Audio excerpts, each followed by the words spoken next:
Oh, Lord. that's okay. Yeah, record on this one.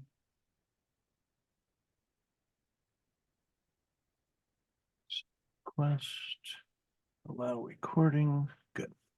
Okay, so can you see that screen okay now? Should have the note sheet on it. Yeah, hang on a second. Yes, and I also have managed to download and open it in Notepad.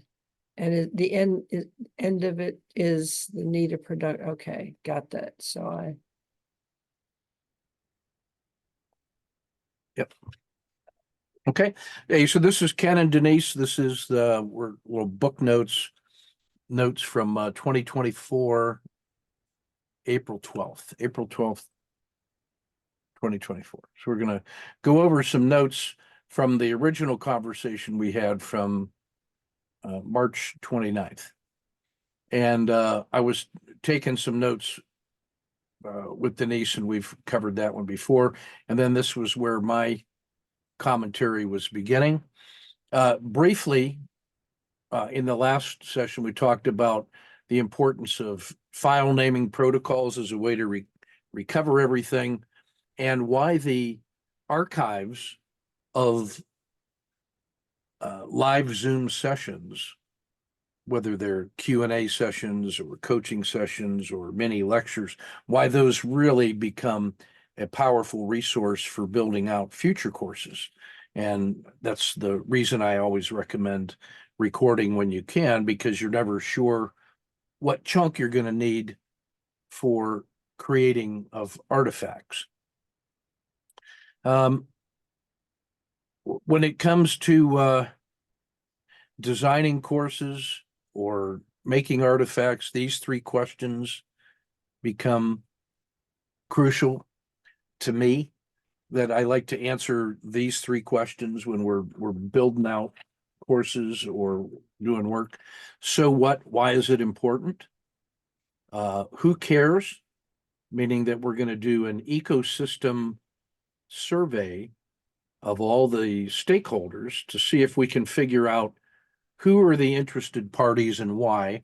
And so we can start mapping their issues and positions and concerns and resources and capabilities. And that lets us find out who is who in the zoo. And then the last question, the why bother, gets to the idea that there's a lot of things that we could do, and there's a lot of things that might need work.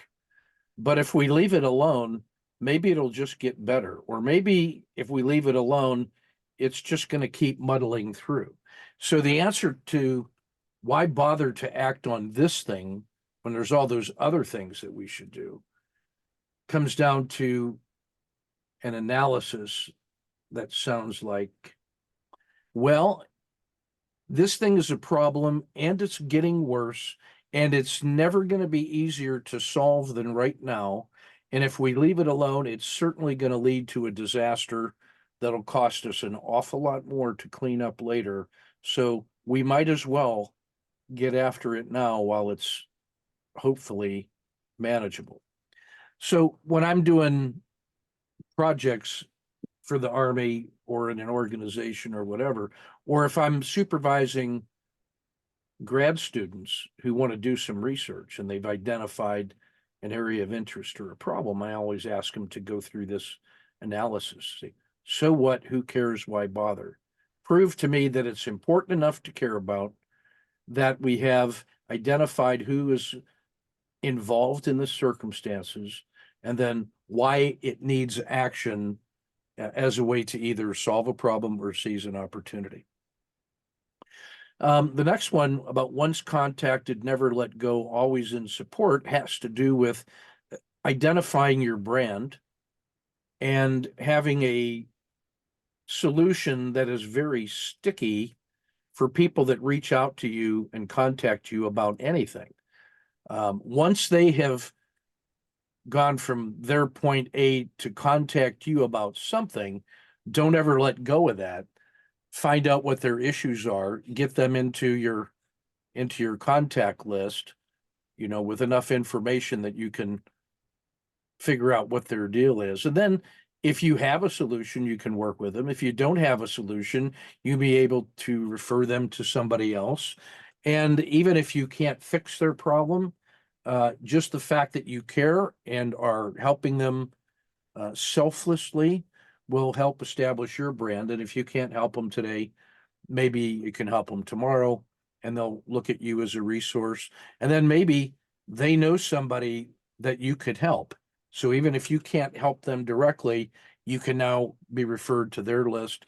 So the idea is there's no outreach that should not be captured. That once I contact them, or they contact me, I should always be able to reach out and then help them in some way. The next one, the value map, where are we, what are we doing, and why, is kind of connected to those three previous questions. And that is, if I've got some kind of ecosystem where I'm a subject matter expert, where I'm operating my business in, I should be able to figure out who all is playing in that space, how is value being created as we go from us creating value for clients. And then I should understand where in that ecosystem value is being created, what are the needs that are being met, where are the problems that are not yet serviced. And then once I do that, I can start taking a look at my own joint venture partners and see, is there some place over in here or nearby that I'm not serving, but one of my partners is? And so I can take this person that reached out to me and say, oh, go over and talk to these people. And now I can take that ecosystem approach and help create value in every direction. The idea of the Goldilocks solution and customer has to do with when you're interviewing that client and you know what it is, the list of products and services that you offer, and you are comparing that to their lists of interests. In a perfect world, their solution that's needed lines up with one of the things that you do, but it may be that they need some more help upstream or more help downstream. So if that's outside of your current set of offerings, then you have the good problem of saying, well, should I go upstream or downstream and expand my scope of business? Or do I have other partners that are upstream or downstream that I can refer them to? So it's not necessary that you are always the perfect solution for them. It may be something where you can develop additional lines of business or develop your outreach network. Well, that speaks exactly to what I told you about the a natural JV partner for me is people who provide the marketing services and they run into the almost perfect, almost ideal prospect. Yep. And can refer them to me. So I think that's the same concept, right? Yeah. So as we're looking at the the value map starts way over here on the left with the human need. There is some human need, and then way over on the right is the final and perfect solution. And there may be 2 or 3 or 4 different partners that are involved in moving them towards what is an ideal solution. Maybe they have to go in stages or phases. And this might be a partnered set of solutions, or it may be that we have multiple steps or multiple levels in our own solution. So once we sort of get that visual production line going, then we can start identifying specifically where in that ecosystem we're taking direct action in our business, and then that will suggest who else we could be or should be partnering with. So when I do that value chain analysis, if there's some gap, then that just tells me I either need to get a partner or I need to expand my line of business so that there is a continuous customer support. there's one more alternative. Mhm. One is that, given my age, my reason for doing these things, and my immediate need for the footwork,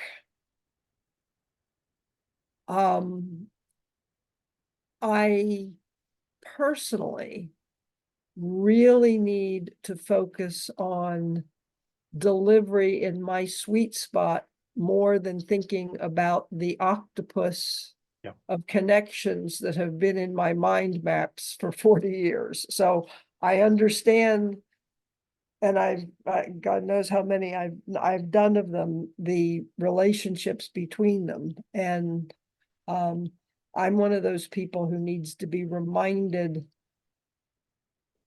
that my footwork needs practice.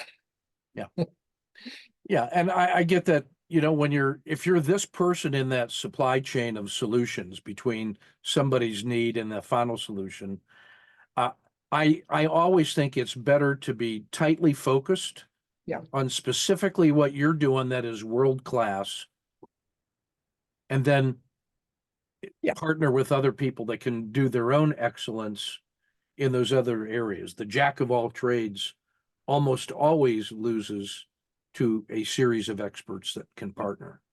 So I always think it's important to be, a definitive, genuine expert, and stay focused on the things that you do. Um, I, I'm always being pulled to, hey, you're doing this, can you do that too?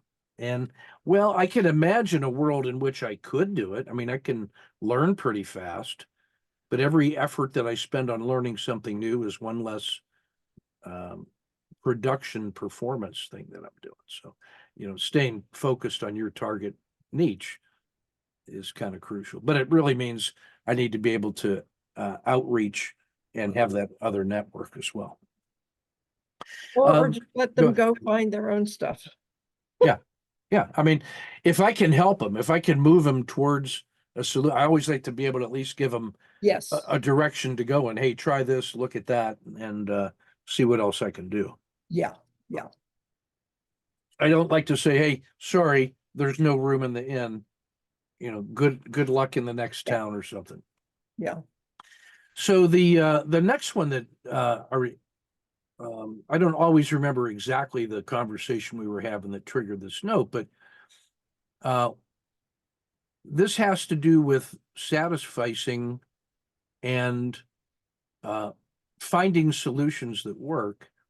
And I was reminded in your discussion of the work of James Marsh, Mhm. who worked with Herb Simon on Yeah. satisficing, and he has a very influential book on how decisions happen.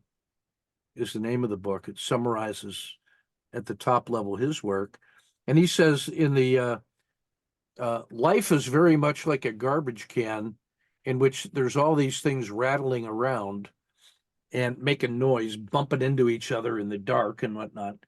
But if you looked inside there, what you'd see is there's people with a problem, and then there's people that have a bag of money, and then there's people with the authority to act for the organization, and then there's people that have a solution. And these things are all banging around inside this garbage can. And occasionally, a person with a problem meets somebody with money, and they discover a guy with a solution. And then all they need is someone who has the authority to commit the money. And now all of a sudden, you've got all the four lights light up. And now I actually have a satisficing solution, and that leads to action. And so I have often found that to be a helpful way to think about getting things moving instead of analysis paralysis and waiting for the optimal solution. Let's get this thing moving and then try to learn how to do it better. Maybe our success will attract better solutions or more money or a larger problem to solve or whatever. But it's helpful to know, hey, which one of those which of these four do we have? What are we missing? So we know what it is we need to add to our mix in order to be able to move it into action. So this one goes along nicely with Herb Simon's satisficing. The one on the There I Was stories, I was reminded really powerfully in your discussion of why you speak with the voice of authority in your area of expertise is because you have stories of how you made a difference. That there I was, they had this problem and couldn't act, and I had the secret sauce, or I was the missing ingredient, and we got that thing going. And those little testimonials, short, simple, direct stories, become really powerful ways to sell the product. You don't have to talk theory of it. You can just say, hey, on that day, at that time, we made a difference in the following way. And then that will really resonate. That will stick with people because they may know somebody else that has that problem. And now you become a solution. Reinforcing the idea of the ecosystem and the maps and where you're making value. And if you think back to the example we worked through with Sue, that was an example of mapping that ecosystem, placing her natural partners upstream and getting a topography of her folks. So that was kind of a living example of that and where she could be adding value. This was just my note to myself to make sure that I was following up and reading that article. This one, the organizational size challenge and the scale problem, has to do with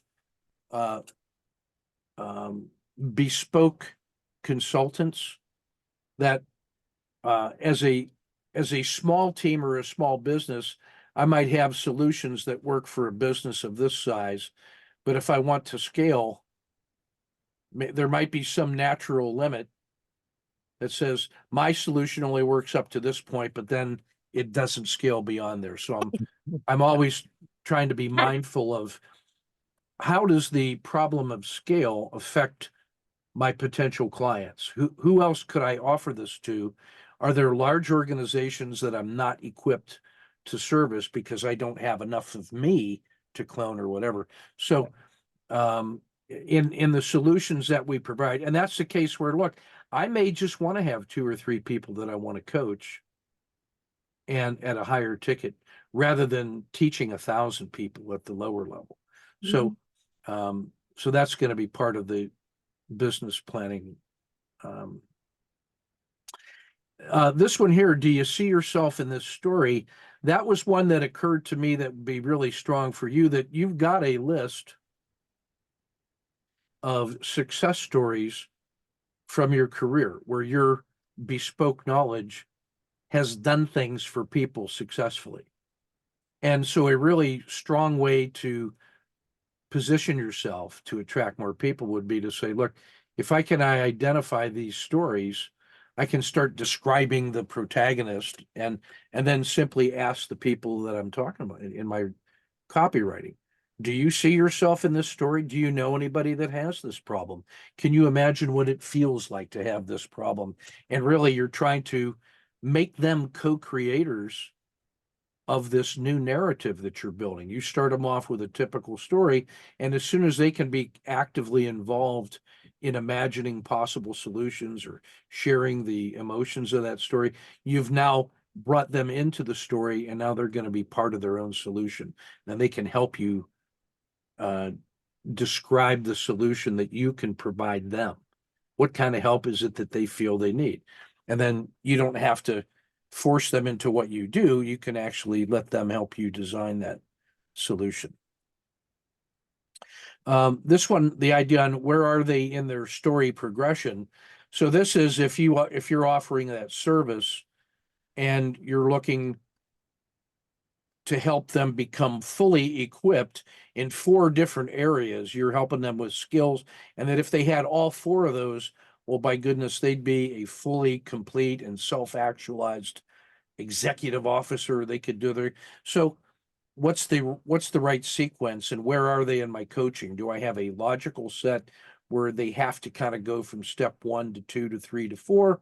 Or is it something like, I don't know, where as long as they visit all 4 sections, they're going to be ultimately competent? Or is this something where I can spend a little bit of time here and then start visiting them all? And then as I get better and better, I'm expanding my skills. So I don't have to have any one of them fully complete to move to the next one. So this gets into that discussion we had with Sue about how she maps her expertise and how she maps the skills that she is proposing to teach to her clients. And now she's built a progression through her catalog. And then in the Coaching Genie, for example, is the name of a software program that It's allows you. Milana Lashinsky's. I've used it. Oh, okay. Then I don't have to cover that. For anybody that's listening in, Lashinsky's allows you to establish that path and then enroll any number of clients. And then you have a little skill map where you can follow them very easily and see what's next. So you've minimized the challenge of managing standard pathways through your knowledge. Another thing that we did with, I would say with Sue, was the idea of the initial inventory with your customers. So we had talked about the concept of building her skills map, where you were getting more complex as you go up and to the right. So you were going to higher levels of learning, going up Bloom's taxonomy, and then increasing the size and the scope of the concept or the system you were teaching. So this lower left might be simple facts about one concept, and the upper right might be creating a brand new system of systems to solve all sorts of new and emerging problems. Well, when you do that, you not only have a body of knowledge that you've mapped out, but you can also sort of test them against or assess against those to see what the boundaries of their knowledge are. So if it looked like this, I might realize that my next steps might be to go to here. I might increase up here. I might expand this one. I might go here. I might add a new system of systems. So I have real choices about where I want to expand my knowledge.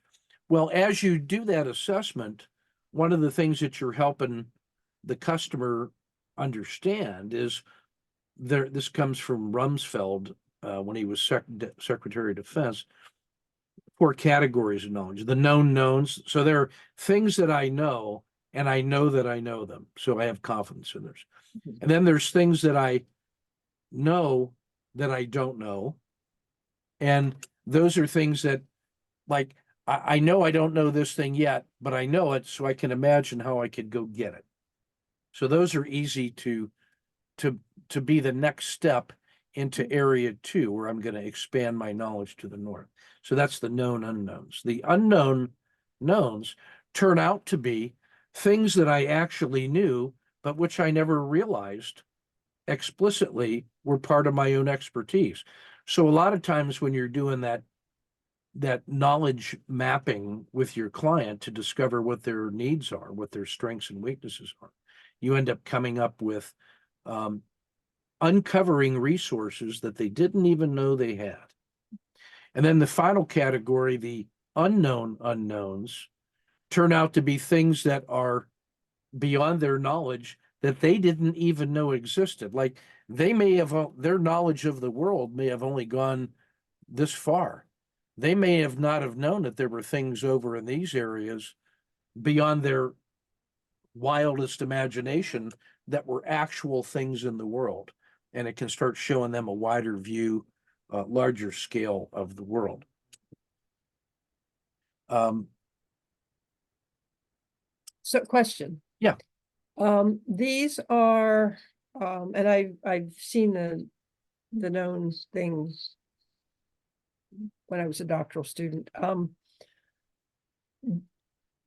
A lot of these are things that you sort of are part of your general kind of coaching you do, and something that came up in my, as I was walking through Yeah, my yeah, flashcards. yes, as you were going They- through your artifacts and all that, there were things that were Popping in. yeah, so you Got were it. covering, and that was the technique that I was kind of using with Sue as Yeah, well, I was could that tell. as you were going through I was like, there's there are natural takeoff points Yeah, for chunks of knowledge. And as you know, as an OD practitioner, that once you've mapped out the limits of their knowledge, you can start saying, hey, look at I know from my experience that we could go into area 1 or 2 or 3 or 4 or whatever.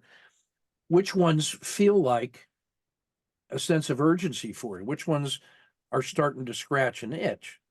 And so that's what these all were. They were all possible takeoff points for things that could be discussed. On the other hand, as a fellow OD practitioner, when you're doing that kind of initial survey, this initial interview with the client, what you're really trying to do is map their awareness and their skill set in the world somewhere, and then showing or at least helping to identify where it is you can be of service and where you can add value. And now you're getting this, here's my knowledge, here's your knowledge. Here's an area where we can grow together or work together if that's of interest, you know. So that's kind of what that one was. mhm, This next idea, the town square versus the choose your own path style of initial meeting, has to do with the coaching model. And that is, this one looks like the town square where we get a bunch of people that come to the meeting and we sort of lay out that menu of things. And then each person kind of resonates with the thing that interests them. We map the areas of interest, and then that leads to separate meetings that are much more focused on the shared interest, whereas the town meeting is really a rapid survey of what all's going on in the community. So if you think about our own little HCU alumni, in my view, Thursdays look like this kind of town meeting where everybody comes in from their areas of effort, Yeah. and then they talk about it here in the middle. And then that alerts other people what's going on in other parts of the county. And maybe they want to go over to that meeting on Friday to work on books, or the second meeting to talk about brainstorming and design, or in other meetings that other people in our group might be deciding to go deeper into that dive. These town meetings can also work sort of as the accountability workshop, although I like to keep that separate. I yeah. would rather Well, have an area over here where we're just all going to go to our corner of the library and work silently for a half an hour and then check in real fast. Whereas to me, the town hall meeting is one where there's a lot of back and forth and executive summaries, and we're there to listen and find other people of similar interests to do some work later. To me, the accountability group is one that, the working together in silence should be a separate meeting, that you don't want to try to mix yeah, those two meetings. yeah. No, I've been a member of various and sundry co-working and accountability groups for decades. Um, Rarely have I been able to find super successful ones. And my current needs and focus are very tight on the things that I need to build out Yeah. to get something delivered right now. And I've been working in a storytelling group for the past 2 months. And it's the second time I've done a storytelling workshop with them. It is not ideal for me, but it gets me into a group of people working on an adjacent project, if not the exact project I need to work on. And I am now at the point where I need to find, I would rather have one person who's the right person than 3 or 5 people who are, well, maybe it's sort of not like quite. And someone who is a comparable level of knowledge and reliability Mhm. to work on that specific thing with. And at the moment, my artifacts, specifically the slide decks and flashcards, if I decide, to use that form of it. But that is what I need to put together to support some very specific talks I need to deliver. And if I can't get that done, then I might as well just go play Sudoku somewhere or something. But the co-working group, the one that Steve Robbins has been running on Fridays at noon my time, that Marianne has also been attending. It's very brief. Check in, state what you're going to do, and then we keep Zoom on. They do it in a Zoom meeting. I've also been on phone ones where you may not stay on, but just call in on the half hour or the hour for a very brief check-in. Most of the ones I've been involved in, people have been doing different things. So there wasn't much chatting about specific topics. It was just literally check-in. I would like to find people who were working on, who were comparable levels of problem and kinds of problem I was working on, that we could both benefit by looking at what the other one had done, finding out perhaps where we had run into problems, and, oh, I ran into that last week. I tried this. This is what worked here. I would love to find people who were working very closely enough on exactly the same footwork, that weird kick with your left foot if you're right-footed. Yep. And because there's a huge value when you can find people that are, playing at your level, struggling with the same kinds of things, not too far ahead, not too far behind. There's just a work synergy that evolves in a co-working and accountability collaboration, whether it's 2 people or 5 or 6, or you working with maybe a half dozen of your soccer players when they're 10 years old. When that happens, it's magic, in my humble opinion. So that's really what something I'm missing right now, and I know how badly I'm missing it. Yeah. And that's much more in the, not just choose your own path, but choose the specific. I got this left hook in golf, which is about all I know, enough to even say anything about. I got this left hook that I haven't been able to cure. And there's a lot of coaches that have specialized in correcting certain bad habits or certain problems that show up in your game. And that's what they do. They don't give the intro golf training. They don't even give the advanced general classes. They're the left hook guys. Right. Correct. And that's not quite choose your own path or town square. It's a more refined. Yeah, I think of that as as the expert model that just says, look, there's, in this field of work, we know that it almost always is going to feature this one particular problem for a lot of people. And so if 4 of us have the same problem, let's just have a small group that works with that expert. And now I'm not choosing my own path, but we're not just all off on four different tangents without no, we've got one of these little short, sharp, intense sprints, like they talk about in Scrum.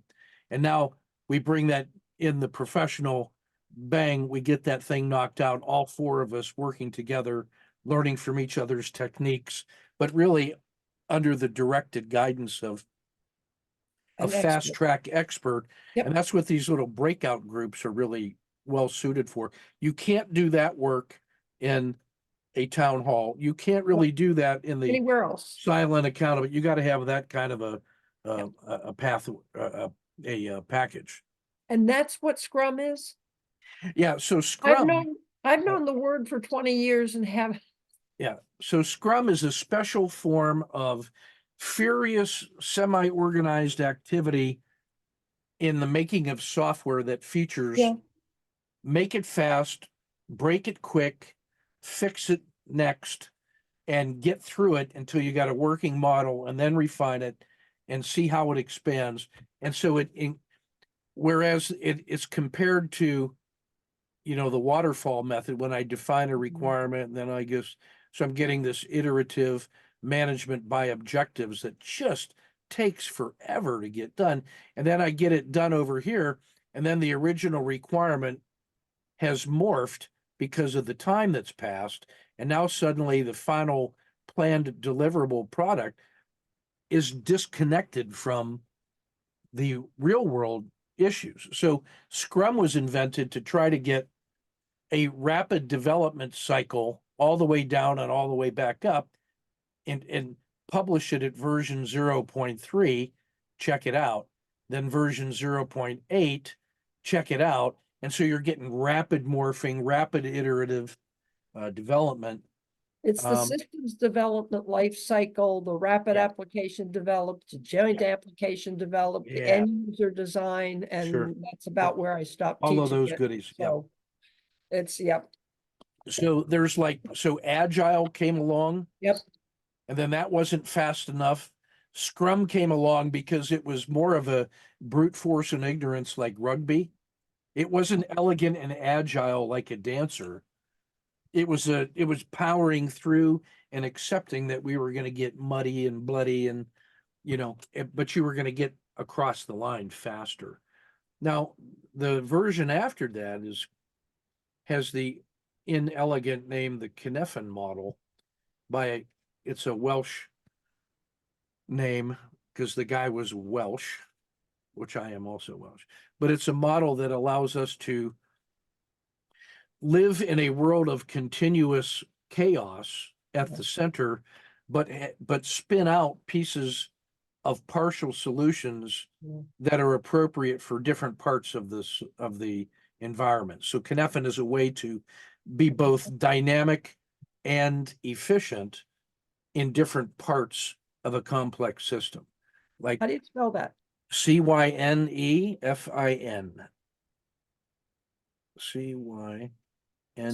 Got it. Cynefin. And so that has become a management model of some repute, Yep. but it really was first invented for use at IBM and software development by the guy who put it together, whose name escapes me. But so all of that goes into what's the best way to develop things fast. I'm a big fan of lean manufacturing and Six Sigma only because the way I trade really features that kind of production. But on the front end, when I'm designing new systems, I'm very much in the kind of software rapid development model. Quick, try it. I don't spend a lot of time back testing. I find things that are minimum mission essential, the minimum viable product, the old MVP, and then get that working and then learn forward and adapt to a changing market. So, and then once I get there and it's robust in practice, then I worry about bringing, the Toyota production system to bear on it and use statistics and quality control and all that. this one had to do with what kind of business value are you adding? What is your sort of business model, I suppose? Were you just a lottery winner and you got lucky one time and we've confused winning the lottery with expertise? You know, were we a one-trick pony where we actually had some skill in one narrowly defined business space and we were clever and we exploited it through skill? So it's not just a lottery winner randomly chosen, but you actually were really good at that moment for that case, but that's all you got. And so you keep trying to make that thing work. Little Johnny one note for every other solution. To a guy with a hammer, everything looks like a nail. Or are you kind of a jack of all trades with a multi-purpose toolkit and you can do pretty good on a lot of things? Or are you more like a master craftsman, a bespoke craftsman that in your chosen field, you're just untouchable and you that expert that really is adding value in that region? So knowing where you are in the ecosystem compared to all the other people that are working to create value in that environment is knowing your own territory. Then that leads to this idea that if you know your territory and you know what your particular value add is, you can start articulating, hey, the paths that I can support. Like if I can help people get from the starting line at A over here to B, and I can support this path and I can support that path, well, now suddenly I can make that available to them and let them choose their own adventure and let them decide what's the form of the solution that I can give them. I'd like to be able to have a continuous path of success all the way through. But as I'm building out my own skill set and whatever, it may be when I do this kind of value chain analysis, I say, that's the piece that I don't have. That's the part that I need to learn. For me right now, it is the email marketing piece. Like I have 40,000 people on my YouTube channel. I'm producing a ton of content every day and every week. I've got a I've got a set of courses for people that go through my selection process and decide I'm a solution for them. Once they've decided that, I can do that. But now in the last year, I've added a book, and that has really expanded my outreach from word of mouth. So now I've got all these people that are coming uh, to look at my book and now are going to my website, and I have collected all their emails, but I don't have a way of taking that new list of blind clients who don't know me, except that they didn't even buy my book, but they were interested enough in what I do to come look at my website. Maybe they're going to buy the book, maybe not. But once I capture their website, or their email, I've got to eat my own cooking here and say, look, I've got to figure out how to announce to them, to reciprocate to them, say, you were interested in what it was that I do. What is it that you're specifically interested in? And let me see if there's something I have that can help you. I can help talk you through so if I can automate my catalog and my services, maybe I do that in the model of the flashcard, elevator speech, website marketing, that I can go to the next step and start actually. But I don't have the infrastructure in place to be able to do the email outreach yet. And I'm worried about doing it wrong so that I don't make a mistake and then somehow become known as a spammer, and then I can never use email marketing as an effective tool. So I've been slowly just collecting these emails, and I got about 20,000 people that have contacted me that I have not contacted, that I think are candidates to buy my book, and candidates that buy my book may be candidates to move up from the flashcards through the elevator speech to my TED Talks to where I start monetizing at my coursework and then at coaches. So that for me represents this part of my own production model, where Yep. what I've got to do is solve the email outreach. I got to move further upstream where the funnel is wider and start getting a, like a click funnel that automates the process of approving people or getting them to the next level without me taking personal active actions. I gotta standardize that. So I'm still monkeying around with that, and I don't naturally like doing that. So I find reasons to do other things that I like more, which is like writing and whatever else. So, so I know that that's where I gotta get through, and that actually becomes, in my view, it may be in the future that getting a elegant email marketing solution that now gives us end-to-end marketing, the marketing piece in order to complete the distribution cycle. That's the piece I got to work on. And that may be something where we can get an expert and solve a bunch of our problems. I was hoping that when I took HCU, that among the 1,200 people that had joined that to run their own businesses would be somebody who was in the email marketing business and was looking for clients. And I could partner with them, but it never came to pass. So I was looking in the wrong place, I suppose.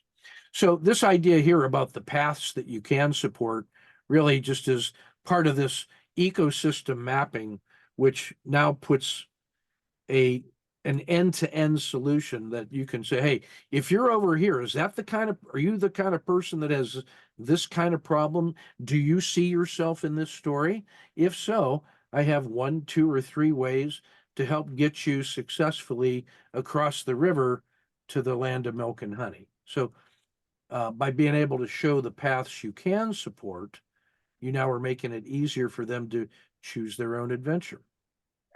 And then I might make a decision which says I have preferences about which part of the path I want to support, which is why I started partnering with some of my students. What I have now set them up in business. So on the front end, with people that are learning the basics of trading, I've helped them set up their own business and their own courses.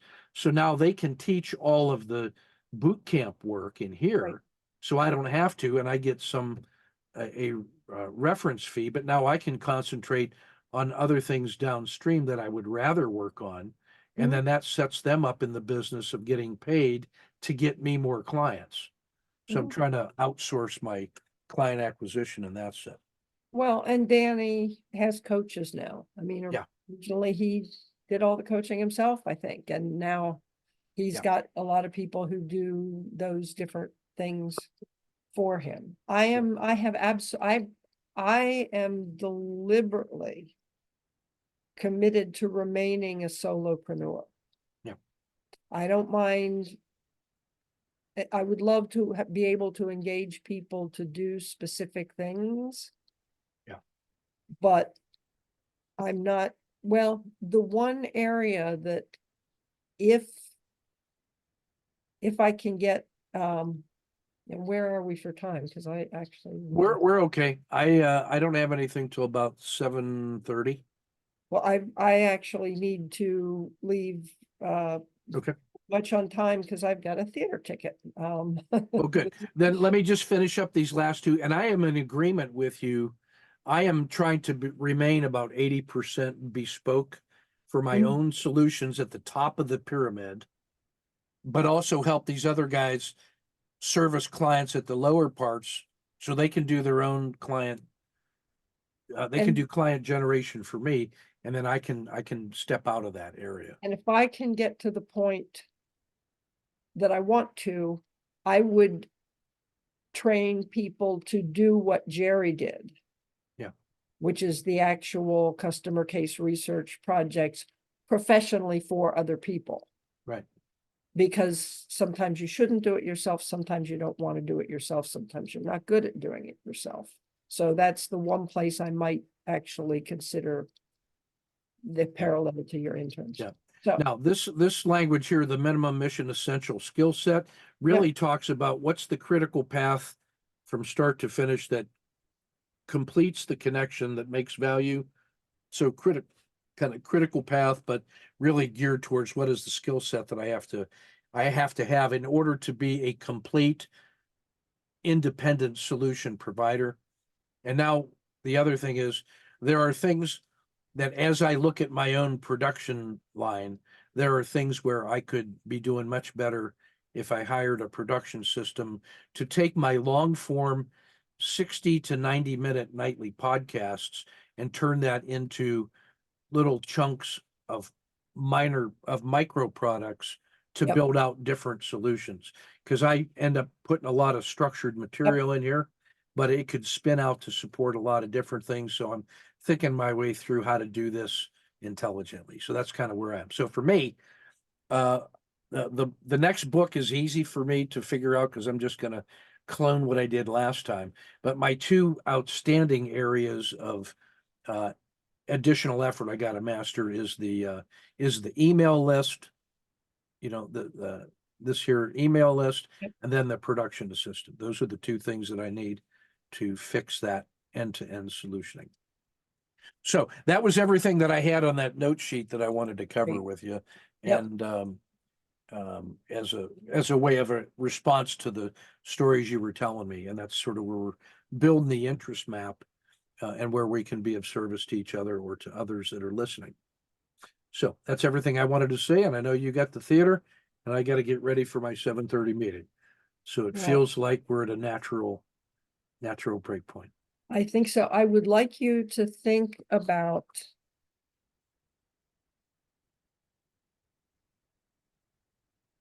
what I can do with either literally the recording Mhm. of what we went through. And maybe that's, I practice editing it. I did, but if there's whatever can be salvaged from that existing artifact Mhm. and other artifacts that could be made, in other Yeah. words, me using those flashcards, maybe with a little bit of Yep. tweaks. Got it. Here's what I want you to do.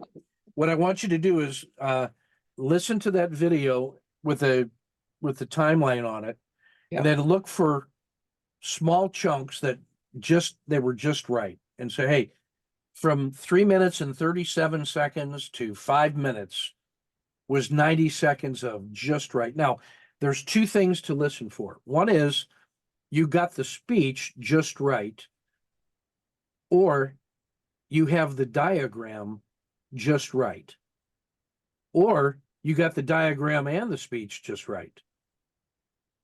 Now, if one of the two was just right, then we can cut that out and then add right. or improve the other piece and then make a nice chunk. Or if both of them were just right, if you identify, two or three spaces in that video that you would like to carve out, what I will do is run a little session for us, and I'll use Camtasia as an example to show how, the mechanics of how do I import it into my software?